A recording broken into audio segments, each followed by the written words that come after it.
ആഗോള അയ്യപ്പ സംഗമം എന്ന് പറയപ്പെടുന്നത് ഒരു വലിയ വൃത്തികെട്ട വാക്കൊന്നുമല്ല. പക്ഷെ ആ ഒരു വാക്ക് കൊണ്ടുവരുമ്പോൾ സ്വാഭാവികമായിട്ടും നമ്മൾ ചിന്തിക്കുന്നത് അതിനകത്തെ അയ്യപ്പനെ കുറിച്ച്, അല്ലെങ്കിൽ അയ്യപ്പനെ വിറ്റ് കോടികൾ കമ്മീഷൻ അടിക്കാൻ നടത്തിയ പ്രവർത്തനത്തെക്കുറിച്ചാണ്. അയ്യപ്പ സംഗമം എന്നൊരു പേര് പറയുന്നു. ആ അയ്യപ്പ സംഗമത്തിന്റെ പേരിൽ ഏകദേശം 8 കോടിയോളം രൂപ അതിനു വേണ്ടിയിട്ട് ചെലവഴിക്കുന്നു. ഇപ്പൊ നമുക്കറിയാലോ, സ്വർണ്ണപ്പാളി വിവാദം ശബരിമലയെ വല്ലാതെ ഉലയ്ക്കുന്നുണ്ട്. മാത്രമല്ല ഈ സർക്കാരിനെ തന്നെ വല്ലാതെ ബാധിച്ചിട്ടുമുണ്ട് ഈ വിഷയം. പക്ഷെ ഇവിടെ നമ്മൾ ശ്രദ്ധിക്കേണ്ടത്, ഏതൊരു പരിപാടി എടുത്തിരുന്നാലും ശരി, അതിനകത്ത് കമ്മീഷൻ പറ്റുന്ന ഒരു സമീപനം സ്വീകരിക്കുന്നുണ്ട്. ഇത് രമേശ് ചെന്നിത്തലയും കഴിഞ്ഞ ദിവസം ഇതുമായിട്ട് ബന്ധപ്പെട്ടിട്ടൊക്കെ ചില കാര്യങ്ങൾ പറഞ്ഞിട്ടുണ്ട്. എന്തായാലും കമ്മീഷൻ അടിക്കുന്ന ഒരു സർക്കാരായി ഈ സർക്കാർ മാറുന്നു. അയ്യപ്പ സംഗമം നടത്തിയ 8 കോടി രൂപ, ഈ 8 കോടി രൂപ ഒരു ദിവസം കൊണ്ട് എങ്ങനെയാണ് ചെലവഴിക്കുന്നത്? അതായത് ഗോപ, നമ്മുടെ CPM-ന്റെ ഭരണകൂടങ്ങൾ ദേവസ്വം മന്ത്രി പദം അലങ്കരിക്കുമ്പോൾ മാത്രമാണ് നമ്മുടെ ക്ഷേത്രങ്ങളിൽ ശരിക്കുമുള്ള മായ എന്ന് പറയുന്നത് സംഭവിക്കുന്നത്. മയനാം ദൈവം എന്നാണല്ലോ പറയുന്നത്.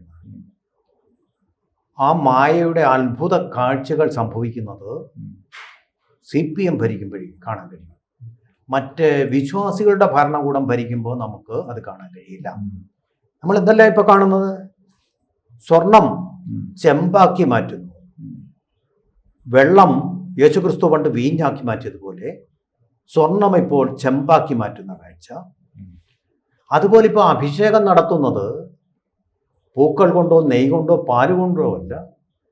CPM ഭരിക്കുമ്പോൾ അത് അഴിമതി കൊണ്ടുള്ള അഭിഷേകമാണ്, അഴിമതി കൊണ്ടുള്ള അഭിഷേകം. അതല്ലെങ്കിൽ പിന്നെ എങ്ങനെ ഇത്ര ഈസി ആയിട്ട് കോടതി വിലക്കിയിട്ടും നിങ്ങൾ അമ്പലത്തിന്റെ പണം സ്വരൂപിച്ചുകൊണ്ട് ആഗോള അയ്യപ്പ സംഗമം നടത്തരുത് എന്ന് വിലക്കിയിട്ടും 3 കോടി രൂപ അതിൽ നിന്ന് തപ്പിയെടുത്ത് 9 കോടി രൂപ ചെലവുള്ള ആഗോള അയ്യപ്പ സംഗമത്തിന്റെ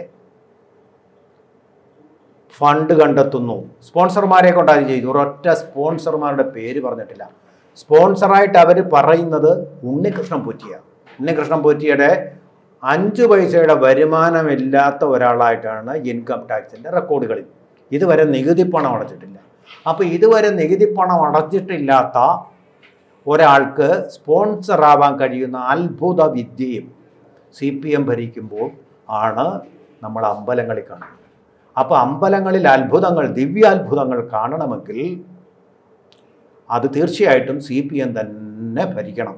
നമ്മൾ കേൾക്കാറുണ്ട് പലപ്പോഴും, മുടന്തൻ നടക്കുന്നു, കുരുടന് കണ്ണ് കണ്ട് കാഴ്ചകൾ കാണുന്നു, ബദിരന് പാട്ടുകൾ കേൾക്കുന്നു. ഇങ്ങനെയൊക്കെയുള്ള അത്ഭുത ശാന്തി ചികിത്സകൾ ഒക്കെ നമ്മൾ കേട്ടിട്ടുണ്ട്. അതുപോലെ സംഭവിക്കണമെങ്കിൽ CPM ഭരിക്കണം.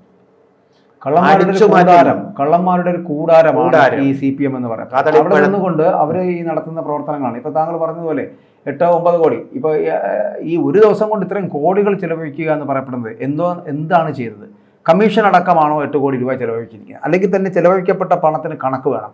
ഇതെന്താണ്, നമ്മൾ വെള്ളരിക്കപ്പെട്ടതാണോ ഇവിടെ എന്തെങ്കിലും ചെയ്യാനുണ്ട്? ഞാൻ ഒരു കാര്യം കൂടി പറയട്ടെ. അതായത് ഈ സർക്കാർ പറഞ്ഞിരുന്നത് അയ്യപ്പ സംഗമത്തിന്റെ ചെലവ് വരുന്നത്, അല്ലെങ്കിൽ ചെലവ് വഹിക്കുന്നത് സ്പോൺസർമാരിൽ നിന്ന് കണ്ടെത്തുന്നതാണ്. താങ്കൾ പറഞ്ഞ പോലെ ഇന്ന് വരെയും സർക്കാർ അതുവരെ ഏതൊക്കെ സ്പോൺസർമാർ എത്ര രൂപ വീതം തന്ന സ്പോൺസർമാരുടെ തുക എത്രയാണ് എന്നുള്ളത് അറിയിക്കേണ്ടതില്ലേ? ഇപ്പൊ നിലവിലെ സാഹചര്യം നോക്കിക്കഴിഞ്ഞാൽ ഇതുവരെ 4 കോടിയോളം രൂപ ഈ പദ്ധതി നടത്തിപ്പിന്റെ ബില്ലിനത്തിൽ മാറിയതായിട്ട് അറിയാൻ കഴിയുന്നുണ്ട്.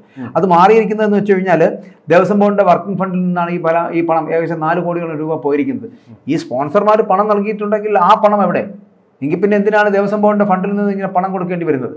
അതെ, സ്പോൺസർമാരെ പറഞ്ഞതേ ഉള്ളൂ, പണം കൊടുക്കാനൊന്നുമല്ല. അവർ കൊടുക്കാനാണെങ്കിൽ നേരത്തെ കൊടുത്തേനെ. അയ്യപ്പന്റെ പേരിലൊരു പരിപാടിയാണെന്ന് വിചാരിച്ചാണ് അവരിത് പറഞ്ഞത്. ഇനി ഇവിടെ നടക്കുന്നത് തീവട്ടി കൊള്ളയാണെന്ന് അറിഞ്ഞാൽ ഏതെങ്കിലും സ്പോൺസർ പണം കൊടുക്കുമോ? മാത്രമല്ല ഗോപനാണെങ്കിൽ കൊടുക്കില്ല. അല്ല, പൊളിഞ്ഞു പോയ അവർക്ക് ആകെയുള്ള സ്പോൺസർ എന്ന് പറഞ്ഞാൽ ഉണ്ണികൃഷ്ണൻ പോറ്റിയാണ്. ഉണ്ണികൃഷ്ണൻ പോറ്റി ഇതിനൊക്കെ മിടുക്കനാണ്. എവിടെ പോയിട്ട് ചൊമ്പ് കൊണ്ടുവന്ന് ജയറാമിൻ്റെ വീട്ടിൽ കൊണ്ടുവച്ച് പ്രദർശിപ്പിച്ചിട്ട് പണം ഉണ്ടാക്കുക, സ്വർണം 400 ഗ്രാം അടിച്ചു മാറ്റിയെടുക്കുക. അവിടെ നടക്കുന്നത് പൂശലല്ല, ചുരണ്ടൽ അങ്ങനൊരു പരിപാടിയുണ്ട്. ചുരണ്ടി സ്വർണം എടുക്കുക, ഈ പരിപാടിയാണ്. അപ്പോൾ ആ പരിപാടിയിൽ ആകെയുള്ള സ്പോൺസർ എന്ന് പറഞ്ഞാൽ ഉണ്ണികൃഷ്ണൻ പോറ്റിയാണ്. അപ്പോൾ സ്പോൺസർ എന്ന് ഉദ്ദേശിച്ച് ഇയാളെ ആയിരിക്കും. ഇയാൾ പോയിട്ട് ഇത് നമ്മുടെ കുറെ സാധനങ്ങളുണ്ട് അടിച്ചു മാറ്റിക്കൊണ്ട് പോയിട്ട്, അല്ലെങ്കിൽ അയ്യപ്പന്റെ വിഗ്രഹം അടിക്കിരിക്കുന്നു, പഞ്ചലോക വിഗ്രഹമാണ്, തീർച്ചയായിട്ടും അത് വിദേശത്ത് കൊടുത്താൽ ഇതിനേക്കാൾ കൂടുതൽ പണം കിട്ടും. 9 കോടിയല്ല 900 കോടി രൂപ കിട്ടും അതിന്. ആയിക്കോട്ടെ, ഞാൻ പറയുന്നതല്ലേ, ഇത്രയൊക്കെ ചെയ്യാൻ കരുത്ത് നൽകുന്നുണ്ട് ഒരു സർക്കാരിന്. കാരണം ഞങ്ങൾ എന്തും ചെയ്യും, ആര് ചോദിക്കാനായി? ആര് ചോദിച്ചാലും നിശബ്ദമാക്കുന്ന തരത്തിലുള്ള മറുപടികൾ, മാധ്യമങ്ങളോട് മുഖം തിരിഞ്ഞുള്ള യാത്ര. ഇതെന്ത് സമീപനമാണ് സ്വീകരിക്കുന്നത്? മുഖ്യമന്ത്രി പിണറായി വിജയനും അദ്ദേഹത്തിൻ്റെ ബാക്കിയുള്ള മന്ത്രിമാരും ഒക്കെ നടത്തുന്ന ഇത്തരത്തിലുള്ള വൃത്തികെട്ട രീതി, ഇതിന് ഏകാധിപത്യം ഒന്നും പറയണ്ട, വിവരമില്ലായ്മ, പക്ക വിവരമില്ലായ്മ. ഒരു കാര്യം എന്തും കട്ടുപിടിച്ചിട്ട് അത് കട്ടതല്ലേ എന്ന് ചോദിച്ചാൽ അതിനെക്കുറിച്ച് ഒരു അക്ഷരം പറയാതെ പോകുന്ന രീതിയുണ്ടല്ലോ. അതിനെങ്ങനെയാണ് നമുക്ക് അംഗീകരിക്കാൻ കഴിയുക? വലിയ ഹാസ്യമാണത്. നമ്മുടെ VN വാസവനാണ് പറയുന്നത് ഞങ്ങൾ കോടതിയോടൊപ്പമാണ്. ഞാൻ പണ്ട് അവിടെ കോടതി പറഞ്ഞിട്ടുണ്ടോ അയ്യപ്പ സംഗമം നടത്താൻ പണം എടുക്കണമെന്ന്? സർക്കാർ ചെലവഴിക്കരുതെന്നാണ് പറഞ്ഞിട്ടുള്ളത്. പണ്ടൊരു ADM-നെ ഇവരെ ആത്മഹത്യയിലേക്ക് നയിച്ച് അല്ലെങ്കിൽ കൊലപാതകത്തിലേക്ക് നയിച്ച് ഞങ്ങൾ കുടുംബത്തോടൊപ്പം, അതിന്റെ ഒരു വർഷം അത് PP ദിവ്യയുടെ കുടുംബത്തോടൊപ്പമാണ്, ആ വില്ലന്റെ കുടുംബത്തോടൊപ്പമല്ല എന്ന് പറയുന്ന ഒരു ഹാസ്യമാണ്. ഞങ്ങൾ കോടതിയോടൊപ്പമാണ്. നിങ്ങളോട് കോടതിയോടൊപ്പം പോയി നിൽക്കുക ആര് പറഞ്ഞു? നിങ്ങൾ ജനങ്ങളോടൊപ്പം പോകാൻ നിൽക്കേണ്ടത്. നിങ്ങൾ ജനവിരുദ്ധമായിട്ട് അപ്പോൾ പെരുമാറുന്നത്. നിങ്ങൾ ജനങ്ങളിൽ നിന്ന് ആൾ ഒളിച്ചു മാറുക. ചോദ്യങ്ങൾക്ക് ഉത്തരമില്ല. ജനങ്ങൾ കഴുതകളാണെന്ന് വിചാരിച്ചോ? കേരളത്തിലെ ജനങ്ങൾ കഴുതകളാണെന്ന് വിചാരിച്ചോ? അങ്ങനെ നമ്മുടെ പൊട്ടന്മാരൊക്കെ എനിക്ക് ചിലപ്പോൾ തോന്നാറുണ്ട് സാറേ, അത് വേറൊന്നും കൊണ്ടല്ല, ഈ രണ്ടാമത്തെ വട്ടം ഇവരെ അധികാരത്തിലേറിയിട്ടും ഇവരോട് ചോദിക്കാനും പറയാനും ഒരു ജനസമൂഹം ഇല്ലാതായി പോകുന്നില്ലേ എന്നൊരു സംശയം ഉണ്ടാകും. പ്രതിപക്ഷം ഇതൊക്കെ അല്ലേ ചെയ്യേണ്ടത്? പ്രതിപക്ഷത്തിന്റെ ഷർട്ടിൽ പൊടി പറ്റാൻ പാടില്ലാത്ത രീതിയിൽ പ്രതിപക്ഷം എന്ന് പറയുമ്പോൾ നമുക്കറിയാം അവർ മരവാഴകളാണ്, അവർ ഒരു അക്ഷരം മിണ്ടുകയല്ല. അല്ല, അതിനിടയ്ക്ക് രമേശ് ചെന്നിത്തല ഇത്തരം ചോദ്യങ്ങൾ ചോദിച്ചത് വളരെ അതിൽ ഒരല്പം പ്രസക്തമായിട്ടുള്ള കാര്യമാണ് അദ്ദേഹം ഇന്ന് പറഞ്ഞിട്ടുള്ളത്. രമേശ് ചെന്നിത്തല പറഞ്ഞ കാര്യമാണ്, ഇത് 8 കോടിയോളം രൂപ ചെലവഴിച്ചിട്ടുണ്ടെങ്കിൽ അതെങ്ങനെയാണ് ചെലവഴിച്ചതെന്നും സ്പോൺസർമാരുണ്ടായിട്ടുണ്ടെങ്കിൽ ആ സ്പോൺസർമാർ ആരൊക്കെയാണെന്നും അവരുടെ കണക്ക് അമ്പലത്തിൽ ചെറിയ അമ്പലത്തിൽ ഉത്സവം നടത്തിയാൽ അതിന് കണക്ക് ചോദിക്കില്ലേ, കണക്ക് അവതരിപ്പിക്കില്ലേ? അതെ അതെ. അല്ല ഗോപ, ഇത് പറഞ്ഞപ്പോഴാണ് ഒരു രസം വരുന്നത്. ഞങ്ങളുടെ അടുത്തൊരു അമ്പലത്തിൽ ചെറിയൊരു ക്ഷേത്രമാണ്, ഒരു കുടുംബക്ഷേത്രം, അവിടെ കണക്ക് അവതരിപ്പിച്ചു. കുഴപ്പമില്ലാതെ എല്ലാം പോകുന്നു. കഥാപ്രസംഗത്തിന് ഇത്ര, ഒരു 3000 രൂപ 2000 രൂപ. അവസാനം വന്ന് കണക്ക് അഡ്ജസ്റ്റ് ചെയ്ത അനാമത്ത് ചെലവെന്നും പറഞ്ഞ് ഒരു 10 ലക്ഷം. എന്തോ ഈ അനാമത്ത് ജനങ്ങൾക്കൊന്നും അറിയത്തില്ല. പക്ഷെ ജനങ്ങൾ പൊട്ടന്മാരല്ല. ഈ അനാമത്ത് എന്തുവാന്ന് ചോദിച്ചു. അത് വെട്ടിക്കാൻ വേണ്ടി ഭാരവാഹികൾക്ക് പൈസ ബാക്കിയുള്ളത് കിട്ടാൻ വേണ്ടി അനാമത്ത് എന്ന് പറഞ്ഞു. നമ്മുടെ പ്രദേശത്തുള്ള അമ്പലത്തിലാണെങ്കിൽ അങ്ങനെ ചോദിക്കാം. ഇതൊരു സർക്കാരിന്റെ വിവരാവകാശ നിയമപ്രകാരം നമുക്ക് ചോദിക്കാം. ജനങ്ങൾ ചോദിക്കും, കോടതി ചോദിക്കും. ഇപ്പൊ ഗവർണറെ കണ്ടിട്ടുണ്ട്, BJP-യുടെ നേതാക്കൾ പോയിട്ട്, സംസ്ഥാന അധ്യക്ഷൻ ഉൾപ്പെടെ പോയിട്ടുണ്ട്.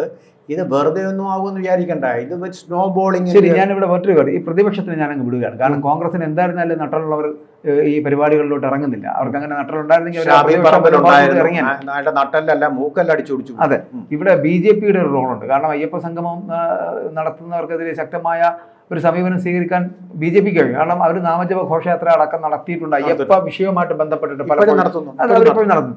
അപ്പൊ അവരുടെ ഒരു സമീപനം ഇതിനകത്ത് ഉണ്ടാകേണ്ടതാണ്. കാരണം ഇത്തരത്തിലുള്ള കോടികൾ വെട്ടിക്കുന്ന അഴിമതി, ഇതിനകത്ത് അഴിമതി മാത്രമല്ല, കമ്മീഷൻ അടിക്കൽ പരിപാടികൾ നടക്കുന്നുണ്ട്. ഈ കമ്മീഷൻ അടിക്കൽ പരിപാടികൾക്കെതിരെ ശക്തമായ ഒരു പ്രതികരണം ഈ BJP-യുടെ ഭാഗത്ത് നിന്ന് ഉണ്ടാകുമെന്ന് തോന്നുന്നുണ്ടോ? എന്തുകൊണ്ടാണ് അവരും പ്രതികരിക്കാതിരിക്കുന്നത്? ഈ അയ്യപ്പ സംഘവുമായിട്ട് പ്രതികരിക്കുന്നുണ്ട്. നമ്മളറിയാത്തതുകൊണ്ട് മധ്യ തിരുവിതാംകൂറിലെ ചെങ്ങന്നൂർ മുതലുള്ള പ്രദേശങ്ങളിൽ ഇവർ വാസവന്റെ വീട്ടിലേക്ക് പ്രകടനം നടത്തിയ സ്ത്രീകളൊക്കെ വനിതകളൊക്കെ DYFIക്കാരും CPM ഗുണ്ടകളും കൂടി അവരെ തല്ലി, കൊച്ചു കുട്ടികളെ ഉൾപ്പെടെ തല്ലിച്ചതച്ചു. അപ്പോൾ അവർക്ക് അങ്കലാപ്പ് വന്നിരിക്കുന്നു, വെപ്രാളം വന്നിരിക്കുന്നു CPM-ന് എന്നുള്ള പാനിക് ബട്ടൺ അമർത്തിയിരിക്കുകയാണ് CPM ഇപ്പം. അതൊന്നും it will snowball into a major calamity. ഒരു സംശയവും വേണ്ട, വലിയ ദുരന്തത്തിലേക്ക്. കാരണം അത് BJP-യുടെ ഒരു ഇടപെടൽ ഇതിനകത്ത് ഇനി ഉണ്ടായിട്ടില്ല എന്നുണ്ടെങ്കിൽ, കാരണം ഇവിടെ ഒരു ശക്തമായ പ്രതിപക്ഷം ഇല്ല, പ്രതിപക്ഷമായിട്ടുള്ള ഒരു റോളിലേക്ക് BJP എത്തേണ്ട സമയം അതിക്രമിച്ചിരിക്കുന്നു. കാരണം എല്ലാ സ്ഥലങ്ങളിലേക്കും BJP-യുടെ ഒരു സാന്നിധ്യം ഉണ്ടാകേണ്ട സമയം ആയി കഴിഞ്ഞിരിക്കുന്നു. അങ്ങനെയല്ല കരുതേണ്ടത്. നോക്കൂ, ഇപ്പോൾ രാഷ്ട്രപതി വരികയാണ്. തീർച്ചയായിട്ടും രാഷ്ട്രപതിക്ക് ഈ നിവേദനം പോകും. ഒരു ദേശീയ വിഷയമാകാൻ പോവാണ്. ഇത് നോക്കിക്കോളൂ, ദേശീയ വിഷയമായിട്ട് തന്നെ പരിണമിക്കും, ഒരു സംശയമില്ല. അതുപോലെ തന്നെ മുസ്ലിം ലീഗ് പോലും ഈ വിഷയം ഏറ്റെടുത്തിരിക്കുകയാണ്. ഇവിടെ പിന്നെ വെട്ടിപ്പിനെ കുറിച്ചുള്ള കാര്യങ്ങൾ ഒരു മതവിഷയമായിട്ടല്ല, ഒരു വലിയ രാഷ്ട്രീയ വിഷയമായിട്ട് ഇത് സ്നോബോൾ ചെയ്തുകൊണ്ടിരിക്കുകയാണ്. ഒഴിഞ്ഞു മാറാനൊന്നും പറ്റില്ലെന്നേ. കടകംപള്ളി സുരേന്ദ്രൻ എത്ര നാൾ മിണ്ടാതിരിക്കാൻ പറ്റും? ഈ ജനകീയ സമ്മർദ്ദത്തിൻ്റെ മുമ്പിൽ ഇവിടെ അടിയറവ് പറയേണ്ടി വരും, ഇന്നല്ലെങ്കിൽ നാളെ. ഒരു സംശയവും വേണ്ട. ഇത് ഉത്തരം തേടുന്ന ചോദ്യങ്ങളാണ്. ഇപ്പോഴത്തെ ഈ പോക്ക് വളരെ സംസ്ഥാന ഹൈക്കോടതി നിയമിച്ച കമ്മീഷനാണ്. KR രാധാകൃഷ്ണൻ പറഞ്ഞ മുൻ IPS ഉദ്യോഗസ്ഥനുണ്ട്. അദ്ദേഹം പറഞ്ഞൊരു കാര്യമുണ്ട്, ഈ കേരളത്തിൻ്റെ വിജിലൻസ് അല്ലെങ്കിൽ ശബരിമലയുടെ വിജിലൻസ് വിചാരിച്ചാൽ സത്യം ഒരിക്കലും പുറത്തു വരില്ല. കാരണം എന്താ? അവരെല്ലാം വിധേയന്മാരായേ പറ്റൂ, അച്ചടക്കമുള്ള ജീവനക്കാരായേ പറ്റൂ, അല്ലെങ്കിൽ ആ സ്ഥാനത്തും തെറിക്കും. അതുകൊണ്ട് സത്യം പുറത്തു വരാൻ പറ്റില്ല. അതുകൊണ്ട് CBI അന്വേഷണം വേണം, അല്ലെങ്കിൽ NIA അന്വേഷണം വേണം. ഗോപൻ ഒരു കാര്യം കൂടെ മനസ്സിലാക്കണം. ബാബറി മസ്ജിദിൻ്റെ മേലിലുള്ള കുറച്ച് ഭാഗം പൊട്ടിച്ചു കളഞ്ഞപ്പോൾ ഇവിടെ വലിയ പ്രക്ഷോഭം ഉണ്ടായി. വീഡിയോ രഥങ്ങളുമായിട്ട് നാടുനീള പ്രകടനം, എത്ര അമ്പലങ്ങൾ തകർത്തു, ബംഗ്ലാദേശിൽ അമ്പലം തകർന്നു. ഇവിടെ 1953 ഈ ക്ഷേത്രം, അവിടുത്തെ പ്രതിമ, കരിങ്കൽ പ്രതിമ കഴുത്ത് വെട്ടിയില്ലേ, ഈ മഴു ഉപയോഗിച്ച് വെട്ടി. 1 മണിക്കൂർ പ്രയത്നം ചെയ്യേണ്ടി വന്നത് വെട്ടാൻ. വെട്ടി തല അവിടെ ഇട്ടിട്ട് അമ്പലത്തിന് തീ വെച്ചില്ലേ. അതിനൊരു അന്വേഷണം നടത്തി. അന്വേഷണത്തിൻ്റെ റിപ്പോർട്ടുണ്ട്. റിപ്പോർട്ട് ഇതുവരെ പുറത്തു കൊടുത്തിട്ടുണ്ടോ? എന്തേ? അത് ഹിന്ദുക്കളുടെ അമ്പലമായതുകൊണ്ട് അതിനൊരു പ്രാധാന്യമില്ലെന്ന്. ആരാധന നടത്തിക്കൊണ്ടിരുന്ന, ജനലക്ഷങ്ങൾ പ്രവഹിച്ചുകൊണ്ടിരുന്ന ഒരു ക്ഷേത്രം, മറ്റേത് ഉപേക്ഷിക്കപ്പെട്ട ഒരു മസ്ജിദ്. തമ്മിൽ വ്യത്യാസമുണ്ട്. തന്നെയല്ല, അത് ശ്രീരാമക്ഷേത്രം തകർത്തിട്ട് അതിൻ്റെ പുറത്ത് പണിത ഒരു സ്ട്രക്ചർ വർഗീയ വിദ്വേഷത്തിൻ്റെ ഒരു വലിയ വിളംബരമായിരുന്നു. ആ നാണക്കേട് ഇന്ത്യ മാറ്റി അവിടെ ശ്രീരാമ ജന്മഭൂമിയാണെന്ന് പറഞ്ഞ് ക്ഷേത്രം നിർമ്മിച്ച് വലിയൊരു നാണക്കേടിൽ നിന്ന് ഇന്ത്യ രക്ഷപ്പെടുകയായിരുന്നു. ദേശീയ പ്രാധാന്യമുള്ളൂ. ഇവിടെ അതല്ല, ഒരു മതവിഭാഗത്തിൻ്റെ ക്ഷേത്രം അടിച്ചങ്ങ് തകർത്ത് തീയും വെച്ചിട്ട് പോയിക്കുക. അത് ഇതുവരെ പോലീസിനെ വിട്ടിട്ടുണ്ടോ? എന്താ അങ്ങനെ? അല്ല, അവിടെ മുതൽ അന്വേഷണം. ഇവിടുത്തെ രാഷ്ട്രീയം മറ്റൊന്നാണല്ലോ, ഈ കേരളത്തിലെ രാഷ്ട്രീയം മറ്റൊന്നാണല്ലോ. ഈ പറയുന്ന പോലെ കേരളത്തിലെ രാഷ്ട്രീയം എന്ന് പറയുന്നത് ഹിന്ദുക്കളും അല്ലെങ്കിൽ അങ്ങനെയുള്ള മതവിഭാഗക്കാരെയും അല്ലെങ്കിൽ ജാതിയുമായി വേർതിരിച്ചുകൊണ്ടുമൊക്കെയുള്ള ഒരു ഡിവൈഡ് ആൻഡ് റൂൾ സിസ്റ്റമാണ് പിണറായി വിജയൻ ഇവിടെ യൂസ് ചെയ്യുന്നത്.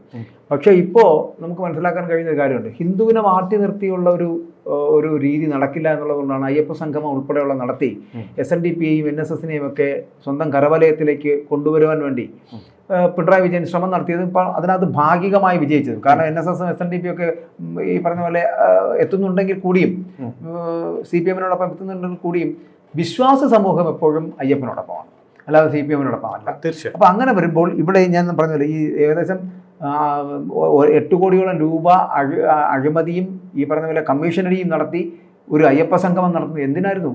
കാരണം ഒഴിഞ്ഞിടന്ന കസേരകളായിരുന്നു, ആൾക്കാരും ഇല്ലായിരുന്നു. മാത്രമല്ല 4000-ഓളം പേർക്ക് വേണ്ടിയിട്ട് അവിടെ ഭക്ഷണം ഉണ്ടാക്കി. അതെല്ലാം അവസാനം വെട്ടിമൂടേണ്ടി വന്ന ഒരു സ്ഥിതിവിശേഷം. ഒരു ദിവസം കൊണ്ട് ഈ പറയുന്ന പോലെ 8 കോടി രൂപ ഈ മുടിക്കുന്ന ഒരു സർക്കാരായി ഈ സർക്കാർ മാറുകയും ചെയ്തിരിക്കുന്നു. അപ്പോൾ ഇതിൽ നിന്ന് നമ്മൾ എന്താ മനസ്സിലാക്കേണ്ടത് ഈ സർക്കാരിനെ കുറിച്ച്? തീർച്ചയായിട്ടും ഒരു ചോദ്യചിഹ്നമായിട്ട് അടുത്ത തെരഞ്ഞെടുപ്പ് വരിക തന്നെ ചെയ്യും. ജനങ്ങൾ ഉത്തരം പറയുകയും ചെയ്യും.